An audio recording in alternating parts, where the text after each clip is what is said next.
আজ নবী গো আমার ভালায়া বাজার হিজরত করিয়া চলেন মদিনায় আজ নবী গো আমার ঘোড়ায়া বাজার শুয়ে আছে সোনার মদিনায় আব্দুল্লাহর পৃষ্ঠ হতে মায়া মেনার গর্বায়তে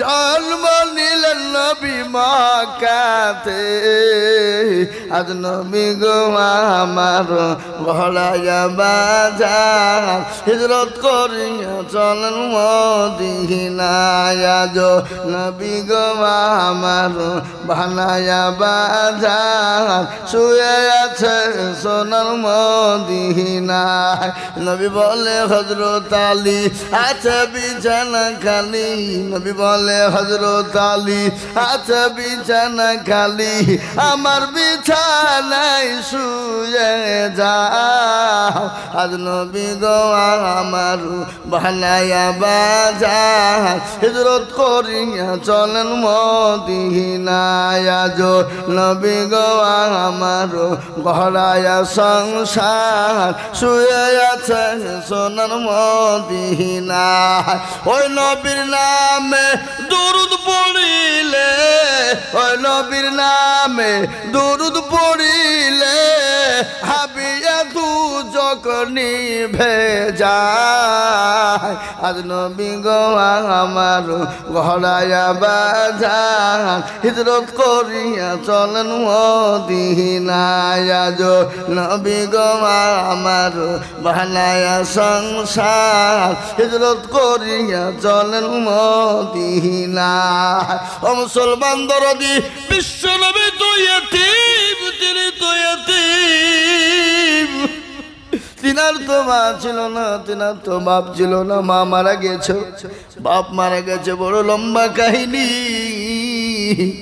মক্কার জমিনে একটা রেওয়াজ ছিল রে বাবা সে দেশে যখন জন্ম হতো বাচ্চা কিন্তু তারা দুধ পান করানোর জন্য পয়সার বিনিময়ে তারা নিয়ে যেত আল্লাহর নবী যেদিন মক্কার জমিনে তিনি জন্মগ্রহণ করলেন ও মুসলমান যেদিন 12ই রবিউল আউয়ালে শুভে সাদেকে তিনি জন্মগ্রহণ করবেন সেই দিন সুবহানাল্লাহ গোটা পৃথিবীটা আলোকিত হয়ে গেল আল্লাহর নবী জনাবে মুহাম্মদুর রাসূলুল্লাহ সাল্লাল্লাহু আলাইহি ওয়াসাল্লাম জন্মগ্রহণ করলেন কিন্তু বাবা হযরতের ওই মক্কার জমিনে সবাই কিন্তু বাচ্চাকে পালিত করলিত দুধ পা খাওয়ানোর জন্য পালিতভাবে নিয়ে যেত কিন্তু বিশ্ব নবীর কাছে একটা নয় দুটো নয় হাদিসের মধ্যে এসেছে 82টা মহিলা এসেছিল বিশ্ব নবীকে মা আমিনার কাছ থেকে কোলে কাছ থেকে তুলে নিয়ে আদর করে বুকে চুমা দিয়ে বিশ্ব নবীকে আদর করে যখন নিয়ে যাওয়ার জন্য আপনার তৈরি হতো যখন শুনতো তার আব্বা না পয়সা দিতে পারবে না বলে এক এক করতে করতে 81টা মহিলা আমার নবীকে কিন্তু তারা নেয় নাই কিন্তু শেষ মুহূর্তে একজন মহিলা যার উটটা ছিল বড় দুর্বল সমস্ত উটগুলো আগে এসে ভালো ভালো ছেলেদেরকে নিয়ে নিয়েছে মনে মনে করছে ভালো ভালো ছেলে তো সবাই নিয়ে নিল তাহলে আমি তো হয়তো আর ভালো ছেলে পাবো না আমার উট দুর্বল কি করব শেষ মেশে তিনি ঢুকলেন হযরতে আল হালিমাতু সাদিয়া মা আমিনার ঘরে যখন প্রবেশ করলেন আমার নবীর চেহারার দিকে তাকিয়ে মা হালিমাতু সাদিয়া বিশ্ব নবীকে কোলে যখন নিয়ে নিলেন হযরতে হালিমাতু সাদিয়া তিনি বলছেন আমি যখন হযরতে প্যারা নবীকে কোলে নিলাম মনে হলো আসমানের চাঁদটা যেন আমার কোলে এসে হাজির হয়ে গেল বলুন সুবহানাল্লাহ বিশ্ব নবী কে কোলে তুলে নেওয়ার পর মা হালিমাতু সাদিয়া যখন আদর করে চুমা দিতে লেগেছে হযরতে মা আমিনা অঝর নয়নে চোখ দিয়ে ঝরঝর করে পানি ঝরে যায় হালিমাতু সাদিয়া বলে বোন রে তুমি কান্না করো কেন কি হয়েছে তোমার চোখে পানি? একটু দয়া করে বলবা কি হয়েছে, ওটা আমাকে জানাও। বলে বোন রে, একটা নয় দুটো নয়, তোমার আগে 81 জন মহিলা এসেছিল আমার কলিজার সন্তানকে কোলে তুলে নিয়ে নেওয়ার পরে যখন শুনেছে তার বাপ নাই, সঙ্গে সঙ্গে রেখে দিয়ে চলে গেছে। আমি মনে মনে করি তুমি হয়তো আমার কলিজার সন্তানকে অনুরূপ ভাবে রেখে চলে যাবা, এই জন্যে আমার চোখে পানি। ও মুসলমান, হযরত হালিমা সাদিয়া বলল, না না না, আমি পয়সা পাই আর না পাই, টাকা পাই আর না পাই, আমি জানাবে এই মানুষটিকে, এই ছেলেটাকে কোলে করে নিয়ে গিয়ে আমি সুন্দর করে আদর করে যত্ন করে মানুষ করব।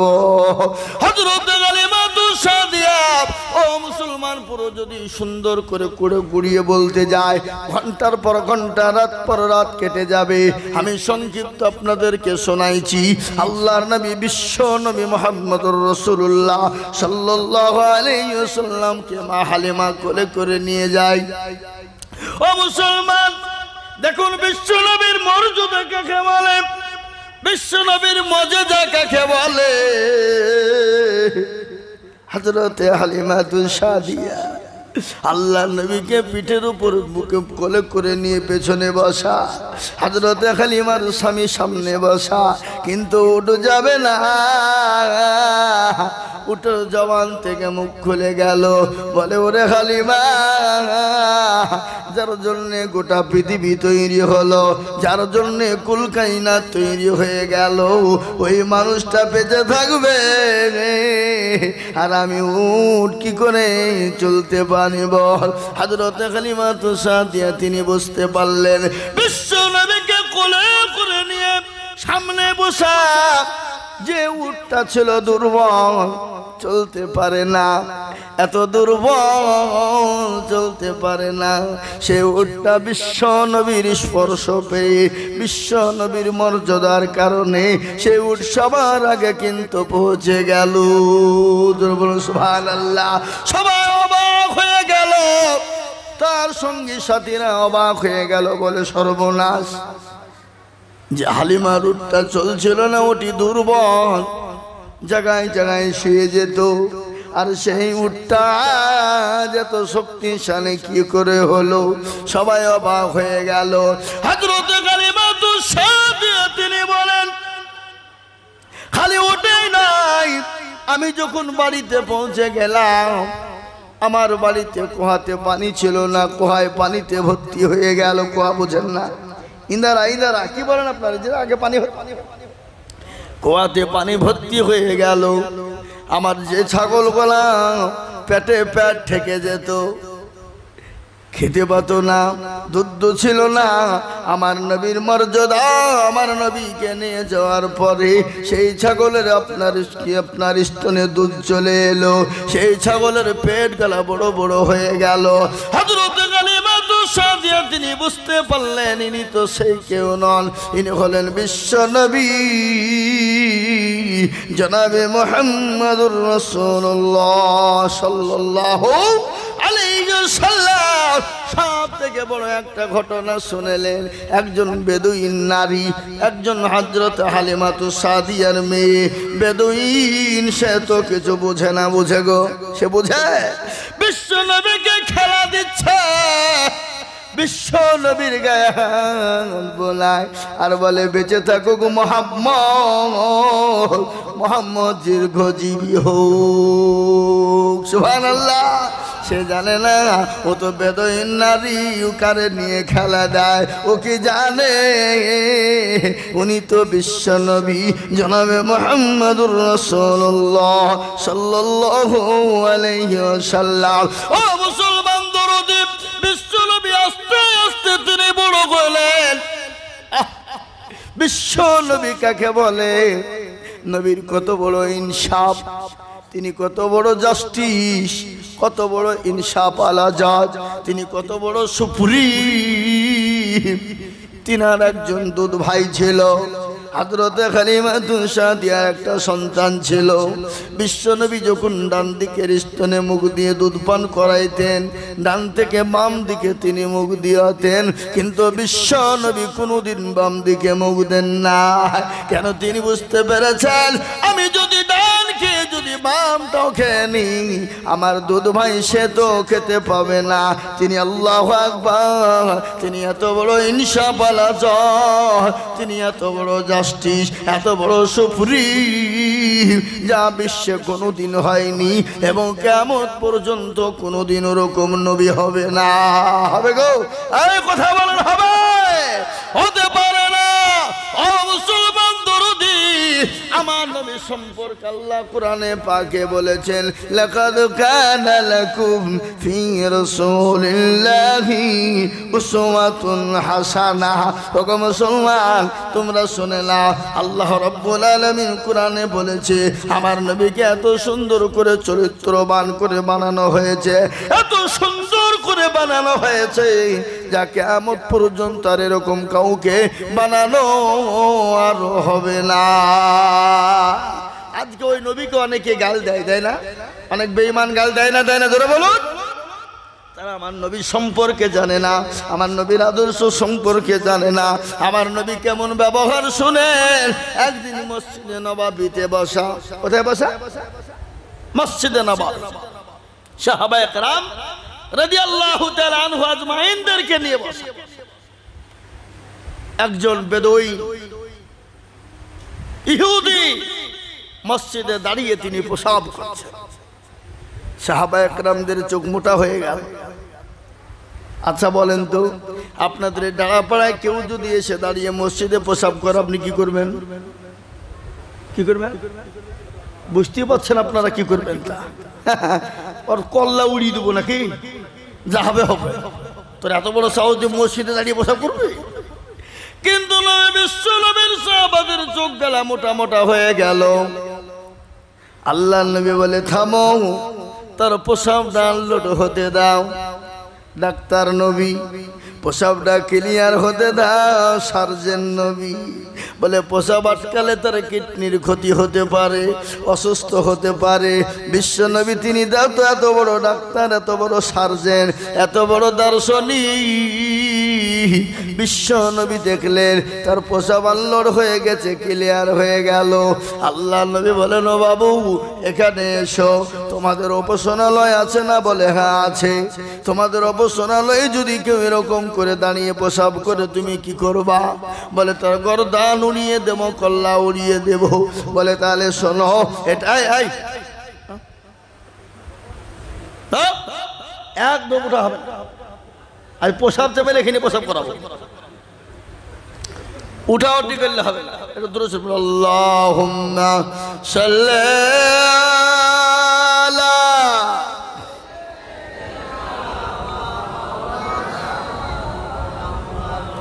আরো জোরে, ওয়ালা আলাইহি সাইয়্যিদানা মাওলানা। কোটি টাকার মালিক দেখো, অভাব হয় না দূর, আর গরিব ঘুমায় আনো করে মনটা বাহাদুর। ফেরা মনের লাশটা দেখো মিশর জাদু ঘরে, আর খাই না মাছি পোকা, তারে সবাই ঘৃণা করে, করে না গো? হৃদয় থাকে বেজার, নম্রতা সদাই, খোদার হুকুম আসবে প্রভুর আদায়। বড় বড়ই থাকলে দিলে বড়ই রবে না, আর নিজেকে নিজে ছোট তুমি ভাবিও সদা। উঁচু জমিন থেকে পানি নিচু জমিনে যায়, আর তেমনি খোদার রহম আছে নম্রতা হৃদয়। ভোগবিলাসের বাড়ি গাড়ি এ থাকবে পরে সব, সময় থাকতে করো স্মরণ আল্লাহ আমার রব। ও মুসলমান, সময় থাকতে স্মরণ করবো কায় আমার রব? জোরে বলুন, আল্লাহ আমার রব। আজকে আল্লাহ আমার রব বলে আমরা স্মরণ না করার কারণে আজ ভারতবর্ষের জমিনে মুসলমানদের বড় দুর্দিন, জোরে বলুন ঠিক কিনা? ঠিক কিনা জোরে বলুন? দুর্দিন লাই। আজকে মুসলমানদেরকে মারে, আজকে মুসলমানরা মার খায়। আপনাদের 24 পরগনার একটা ছেলে কদিন আগে একজনকে পিটিয়ে মেরেছে না মারেনি? শোনেননি আপনারা? কোথায়? হরিয়ানায়। মুসলমান দরদি আমার আজকে একের পর এক মুসলমানদের উপর অত্যাচার শুরু করেছে। কিন্তু আমি আপনাদেরকে বলবো, জালিমের অত্যাচার বেশি দিন থাকে না। থাকে গো। ওপার বাংলার একজন জালেম নারী ছিল, আপনারা জানেন তো? ছিল না?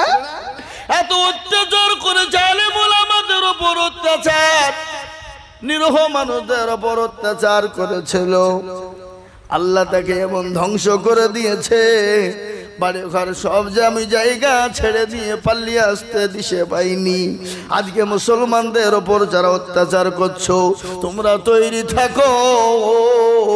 আল্লাহ মানুষকে ছাড় দেয় কিন্তু ছেড়ে দেয় না। ঠিক কিনা ধরে বলো? এই কিছুদিন আগে মুসলমানদের অকাম সম্পত্তি, আমাদের মুরব্বীরা, আমাদের বড়রা আমাদেরকে মুসলমানদের সাহায্য করে গেছে, মুসলমানদের দান করে গেছে।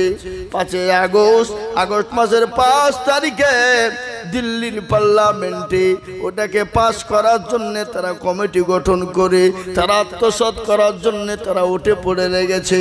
কিন্তু মুসলমান ভারতবর্ষের জমিনে মুসলমানদেরকে আল্লাহ এত সম্পদ দিয়েছে, 1 নয় 2 নয়, আপনার কত 9,400,400 আপনার একর জমি। ও মুসলমান, তার মানে হলো 28 লক্ষ আপনার বিঘা জমি মুসলমান। সেই জমির ওপরে তারা আজকে কর বসে তারা আপনার মিটিং করে বলতে চায় ওটাকে আমাদেরকে কমিটি ঢোকাতে হবে। কিন্তু অত সহজ নয়। আজকে তারা মনে করছে আমরা বাবরি নিয়েছি, আমরা যেন তেন উপকারে ওয়াকফ বোর্ডের ভিতরে ঢুকে পড়তে পেলে আমরা মসজিদগুলাকে বন্ধ করব, মাদ্রাসাকে বন্ধ করে দিব, মক্তবকে বন্ধ করে দিব, মার্কাজকে বন্ধ করে দিব, খানকাকে বন্ধ করে দিব, দরগাকে বন্ধ করে দিব। মুসলমান জান দিয়ে দেবে, কিন্তু মসজিদ মাদ্রাসার ক্ষতি হতে দেবে না। দেবে? যারা বলেন দেবে? কখনোই দেবে না। এই দেখেন 5 আগস্ট পারেনি, বিরোধী দল তো আছে না নাই?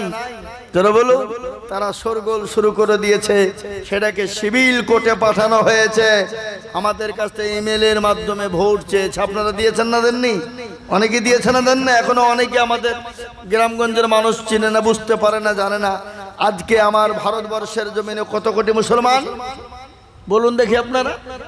কত? 40 কোটি মুসলমান। কত কোটি? 40 কোটি মুসলমান। আলহামদুলিল্লাহ বলুন। কিন্তু আজকে ভারতবর্ষের জমিনে আপনাদেরকে একটু শোনাই, তারপর ওদিকে যাব। এই ভারতবর্ষকে স্বাধীন করার জন্য সর্বপ্রথম রক্ত দিয়েছিলেন কারা? মুখ খুলুন, মুখ খুলুন। কথা কন না মুসলমানেরা? আপনারা জানেন ইতিহাসের পাতাতে আজকে তাদের নামগুলা নাই, ইতিহাসের পাতাতে আজকে তাদের নাম গালা লেখা নাই। ও মুসলমান, একটু শুনেলেন, এই ভারতবর্ষ ইংরেজের কাছ থেকে দখল করেছিল মুসলমানেরা। মুসলমানরা কেজি কেজি রক্ত দেয় না, মুসলমানরা টন টন রক্ত দিয়ে ইংরেজের কাছ থেকে ভারতবর্ষকে স্বাধীন করেছিল। এখনো যারা দিল্লির ইন্ডিয়া গেট দেখেছেন, ইন্ডিয়া গেটে গিয়ে দেখবেন ইন্ডিয়া গেটের প্রত্যেকটা জায়গাতে মুসলমানদের সুন্দর করে নাম লেখা আছে। বুঝতে পারলেন? আছে না নাই? এখনো লেখা আছে। আজকে ভারতবর্ষের জন্য রক্ত দিয়েছিল মুসলমানরা 57,000 উলামা। দিল্লি থেকে লাহোর পর্যন্ত এমন কোন গাছ ছিল না যে মুসলমানদের উলামাদের গর্দান ঝুলানো ছিল না। আজকে ভারতবর্ষে এই যে আজকে সংসদ বসে আছো, যে দিল্লির পার্লামেন্টে বসে আছো, ওটা মুসলমানদের ওয়াকফ বোর্ডের সম্পত্তি, ওটা মুসলমানদের তৈরি, ওটা মুসলমানদের জায়গা। দিল্লির লাল কেল্লা, আপনার কি আগ্রা সব মুসলমানদের, কলকাতার জমিনে, ইডেন গাড্ডা মুসলমানদের জমিনে, রাজভবন না মুসলমানদের জমিনে, ভিক্টোরিয়া মুসলমানদের জমিনে, তারা মণ্ডপটা মুসলমানদের জমিনে।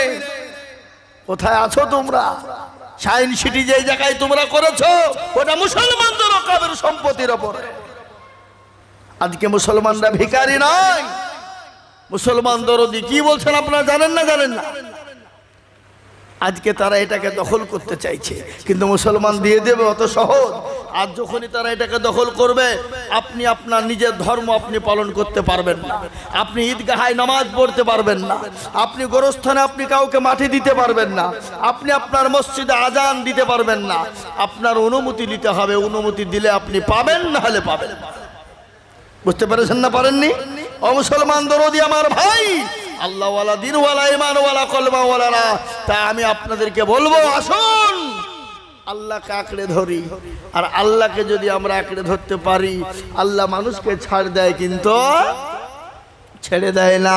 তাই মুসলমান দরদি আমার ভাইয়ের, আল্লাহওয়ালারা, বিশ্ব নবী জনাবে মুহাম্মদুর রাসূলুল্লাহ সাল্লাল্লাহু তাআলা আলাইহি ওয়াসাল্লাম, তিনি মা হালিমার ঘরে একদিন করতে করতে করতে তিনি বড় হলেন। মা আয়েশা মা আমিনার কাছে পৌঁছে দিলেন। হযরতে হালিমা বললেন, এই বাচ্চা তো রাখা যাবে না। ও মুসলমান, বড় কাহিনী। আল্লাহ নবী সাল্লাল্লাহু আলাইহি ওয়াসাল্লামকে মা হালিমাতু সাদিয়া রাদিয়াল্লাহু তাআলা আনহা আল্লাহ নবীর দরবারে তার মায়ের কাছে পৌঁছে দিয়ে গেলেন। ও মুসলমান, কষ্টের জীবন। আল্লাহ নবী এতিম অবস্থায় বড় হয়েছেন। আল্লাহ নবীকে আল্লাহ জানিয়ে দিয়ে বললেন, নবীকে আপনি ঘাবড়ে যাবেন না, আমি আপনাকে এতিম করে দুনিয়া জমিনে রেখেছি। কেন জানেন? আপনি এতিমদের দুঃখ কষ্টটা আপনি বুঝবেন। ও মুসলমান, বিশ্ব নবী এতিমের কথা ভাবে, বিশ্ব নবী এতিমের কথা বেশি বেশি করে ভাবতে বলেছেন। একদিন নামাজের দিন, ঈদের নামাজ পড়ে আল্লাহ নবী বাড়ি ফিরবেন। ইতিমধ্যে একটা বাচ্চা ছেলে হাউমাউ করে রাস্তা ধরে কান্না করে। বিশ্ব নবী ওই বাচ্চাকে কাছে গিয়ে বলল, বাবু তুমি কান্না করো কেন? কি হয়েছে? আল্লাহ নবী তাকে কোলে তুলে নিলেন। নেওয়ার পরে বললেন, সঙ্গে সঙ্গে বাচ্চা বলেন, ওগো পথিক, তুমি কে জানি না, কিন্তু আমার মা আমাকে পাঠিয়ে দিয়েছে। আমার আব্বা মারা গেছে, আমার মা অন্যজনের সঙ্গে বিবাহ করেছে, কিন্তু আমার মা যখন আমাকে আদর করে কোলে তুলে নেয়, আমাকে যখন চুমু দেয়, আমার আব্বা আমাকে দেখতে পারে না। কেন? সৎ আব্বা আমাকে দেখতে পারে না। মা আমাকে বলল, বাবা রে, এই দুনিয়ায় তোকে কেউ ভালোবাসবে না, কেউ তোকে মহব্বত করবে না। আমি যে তোর জনম দুঃখিনী মা, আমি যে তোকে একটু আদর করব, সে আদর করার সুযোগটা একটু পাই না রে বাবা। ও বাবা, তুই তাড়াতাড়ি করে ঈদের দিন আজকে রাস্তার ধারে চলে যা। ওই জনাবে বিশ্ব নবী মা আমিনার লাল, যিনি এতিমের কষ্ট বোঝে, এতিমের দুঃখ বুঝে, একটু তার কাছে যা, সে তোকে বুকে টেনে নেবে। ও মুসলমান গো, আল্লাহ নবীর কথায় কথা যখন বলা, সঙ্গে সঙ্গে বাচ্চাকে বিশ্ব নবী বললেন, বাবা রে, আমি তো সেই বিশ্ব নবী জনাবে মুহাম্মদুর রাসূলুল্লাহ সাল্লাল্লাহু আলাইহি ওয়াসাল্লাম। আল্লাহ নবী বাচ্চাকে কোলে করে নিয়ে গেলেন।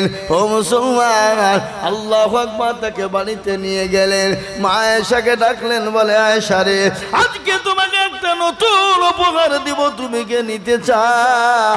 মা আয়েশা বললেন, ইয়া রাসূলুল্লাহ, কে নিতে চায়? তাহলে আজকে তুমি তার জন্য খাবারের ব্যবস্থা করো, নতুন পোশাকের ব্যবস্থা করো। মা আয়েশা দৌড়তে দৌড়তে এসে বাচ্চাকে কোলে তুলে নেয়। ও মুসলমান, বিশ্ব নবী তিনি এতিম। আল্লাহ বলেন, নবী গো, আমি আপনাকে এতিম করে বানিয়েছি, এতিম করে না, আপনাকে আমি বিশ্বের সমস্ত এতিমদের সরদার বানিয়ে দিলাম। আপনি এতিমদের কথা ভাববেন গো নবী। ও মুসলমান, বিশ্ব নবী একদি করতে করতে করতে করতে তিনি আপনার 40 বছর ধরে মক্কার জমিনে অত্যাচারিত হয়েছে। তিনার উপর স্টিম রুলার চলেছে, তার উপর আবু জাহেল, আবু লাহাব, উতবা, সাইবা, মুগীরা বিশ্ব নবীর উপর অত্যাচার করেছে। তারপর আল্লাহ বললেন, নবী আপনি মক্কা ছেড়ে মদিনার পথে চলে যান। বিশ্ব নবী মক্কা ছেড়ে মদিনার পথে যাবে, কিন্তু কাফের বেঈমানরা যেতে দেবে না। নবীর বাড়িকে ঘেরাও করে নিয়েছে গোল করে, আল্লাহ নবীকে যেতে দেবে না। কিন্তু আল্লাহ রাব্বুল আলামিনের রাসূল তিনি আপনার উঠে দেখছেন কাফের বেঈমানরা ঘেরাও করে নিয়েছে, সিজদায় পড়ে গেল। আল্লাহ বলেন, নবী গো আপনি কোনো রকম ভাবে কোনো চিন্তা করবেন না গো নবী। ও রাসূল আপনি এক মুঠো বালু তুলুন, বালু বুঝেন না, বালু তুলুন, তা শহীদ পরে কাফের বেঈমানদের মাথার উপরে ছিটিয়ে দেন। ওগো নবী কাফের বেঈমানদের মাথার উপরে ছিটিয়ে দেবেন, তাদের চোখ দুটো বন্ধ হয়ে যাবে, আমি আল্লাহ তাদের চোখ বন্ধ করে দেব। কোরআন বলেছে, ওয়া রামাইতা ইয রামাইতা ওয়ালাকিন্নাল্লাহ রামা। নবী গো আপনি বালি নিক্ষেপ করলেন, আর আমি আল্লাহ কাফেরদের চোখ দুটো বন্ধ করে দিলাম। সুবহানাল্লাহ বলুন। বিশ্ব নবী বলেন, আমি হযরত আলীকে বলে দিয়ে ঘর থেকে বেরিয়ে গেলাম, আমি আবু বকরের কাছে গেলাম। আবু বকরকে গিয়ে লুক করে ডাক দিয়ে বললাম, আবু বকর রে, ও আবু বকর। হযরত আবু বকর বললেন, লাব্বাইক সাদাইক ইয়া রাসূলুল্লাহ। নবী বলেন, আবু বকর তুমি কি ঘুমাও নাই? বলে, ইয়া রাসূলুল্লাহ ওই সত্তার কসম, খোদার কসম করে বলে নবী গো আপনি যেদিন থেকে বলেছেন মক্কা ছেড়ে মদিনায় যেতে হবে, ওগো রাসূলুল্লাহ আমি আবু বকর একটা মিনিটের জন্য বিছানায় ঘুমাই না। সুবহানাল্লাহ বলুন। কেন আমি আবু বকর যদি ঘুমিয়ে যায়, বিশ্ব নবী আমাকে সে এক ডাকে, দুই ডাকে, তিন ডাকে পাবে না। নবী আমার কষ্ট হবে, নবী আমার কতই না কষ্ট পাবে। ওগো রাসূলুল্লাহ আমি এই জন্য ঘুমাইতে পারি না। আল্লাহ নবী বলেন, আবু বকর গো চলো মক্কা ছেড়ে এই মুহূর্তে মদিনায় যেতে হবে। আল্লাহুম্মা সাল্লি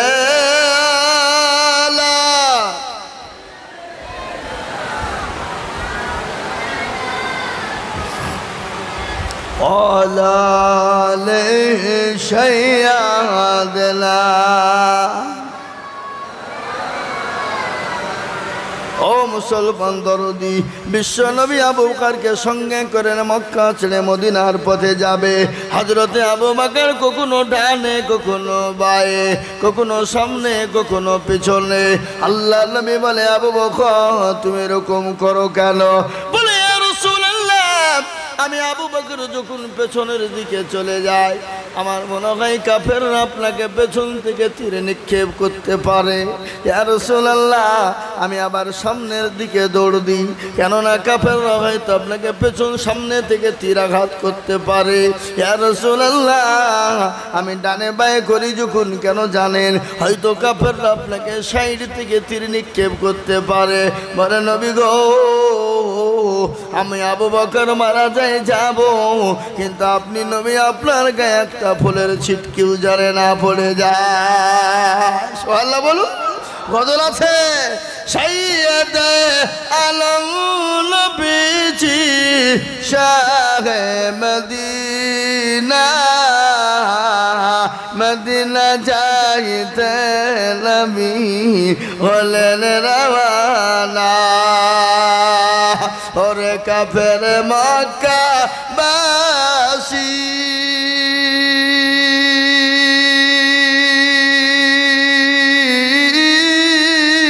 নবীজিকে মারবি বলে ঘিরে বসিলি, রাতারাতি চলেন নবী, রাত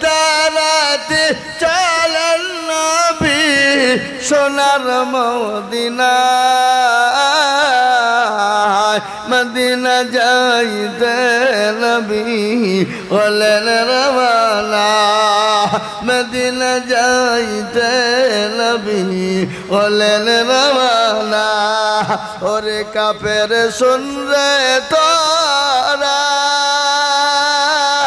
আমার নবীর জুতার সমান হতে পারবি না আল্লাহর নবী গেলেন চলে আল্লাহর নবী গেলেন চলে সোনার মদিনা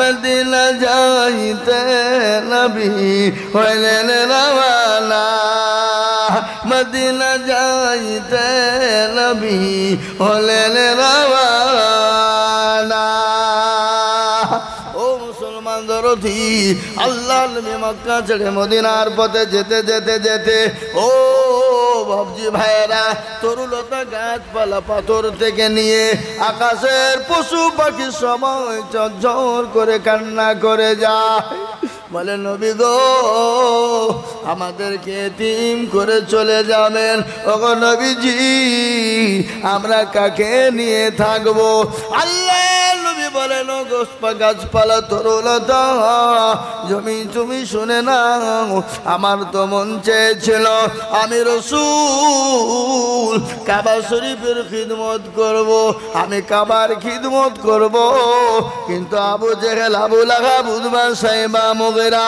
তারা আমাকে নিষ্ঠুর থাকতে দিল না আমি আবার ফিরে আসব বিশ্ব নবী চলে গেলেন বেলা হয়ে গেল আল্লাহ নবী বলেন আবু বকর আমি বড় ক্লান্ত হয়ে গেলাম ওই দেখো কাফের বেঈমানেরা আমাদেরকে পেছন থেকে ধাওয়া করে চলো কোথায় আমরা ঢুকি আল্লাহ নবী গুহার ভিতরে ঢুকলেন ও মুসলমান বিশ্ব